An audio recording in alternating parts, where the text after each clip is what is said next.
நான் வந்து பாருங்க என்னை, நான் குரு. இப்போ உனக்கு பாருங்க என்னை கர்மயோகியாக இருந்து குருவா உனக்கு உபதேசம் பண்றேன். அந்த குரு சொல்ற மாதிரி நீ செய்யும் போது உங்களுக்குள்ள அந்த பாவம் போகுது. அது மாதிரி உன்னை வச்சு அவங்களுடைய பாவத்தை அழிச்சு முக்தி கொடுக்குறப்பா, அவங்களுக்கு பாவங்க இல்லாமக்குன்னு ஒரு புண்ணியம் உனக்கு கிடைக்கும். யோசிச்சு பாருங்க, உனக்கும் பாவம் போய் தரும் புண்ணியம்.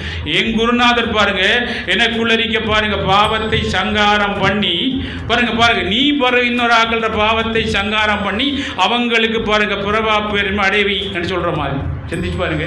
அர்ஜுனருக்கு முதல் அவர் கொடுத்து அவரை கிளியராகி போட்டு நீ விடுறா அப்படின்ட்டு அப்போ ஞானத்தால் பார்க்குறாரு. இவ்வளவு எல்லாம் உபதேசம் உங்களுக்கு உபதேசம் பண்ணி பார்த்தா விளங்குதே இல்லை. அதுக்கப்புறம் தான் பண்ணுற உடனே விளங்கிது அவருக்கு. எடு சோர்ந்து போகாமல் அங்கால பார்த்து நீ சோர்ந்து போய்த்தா இப்போ என்னை பாரு கவனி என்றோடனே உடனே அஸ்திரம் எடுக்கிறாரு. என்ன செய்கிறாரு அஸ்திரம்? என்ன காலையில் 4 மணி நீ பாருங்க படுத்து கிடந்த நீ அங்கால பார்த்து எங்கால ஈஸ்வர் பக்கம் உலகத்து பக்கம் பார்த்தாலும் எலும்ப விடுறாரு இல்லை ஒன்று.